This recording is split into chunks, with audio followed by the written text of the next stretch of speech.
Welcome back to my moon series where we discuss how to get the best out of the energy depending on where the moon is transiting, what zodiac sign the moon is transiting through. If you didn't already know, the moon transits through all 12 zodiac signs for a period of 29 to 31 days.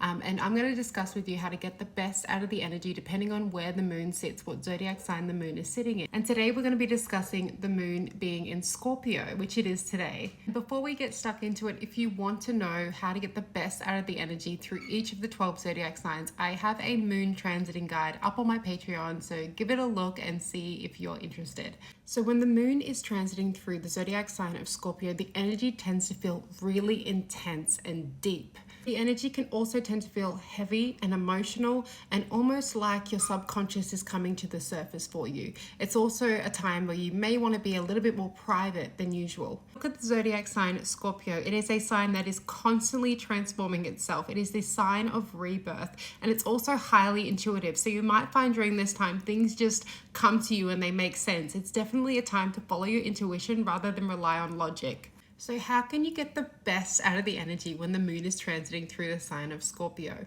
So because the energy is probably a little bit more emotionally intense, it's a good time to do some shadow work. Get into your journaling and release any subconscious emotional wounds that are coming to the surface for you.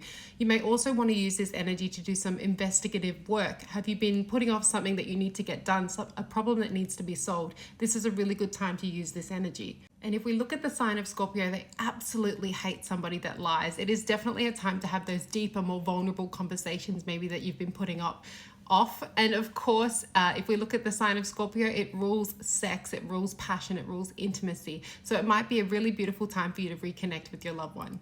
Now let's have a look at what to avoid or how to not lean into the energy during this Scorpio transit. It's definitely not the time to obsess, so get off that social media and stop stalking your ex or somebody else. It's not a time to spiral. It's also not a time to lean into the energy of jealousy. We know Scorpio can be quite a possessive and jealous sign, so definitely not the time for that.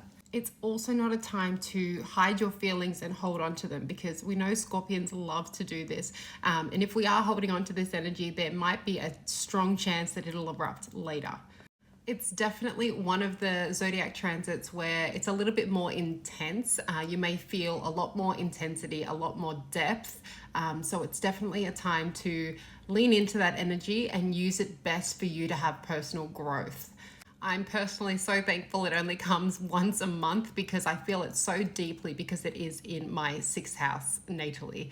But if you like this video, please follow and check out my Patreon for the guide. And also I love using the Time Passages app, which I'll put up here for you. It helps me track the moon cycles, the moon transits, and what sign they're going to be. And I like using the energy to plan effectively and to harness this energy. I find it works really beautifully, especially when you tie it back to your birth chart as well.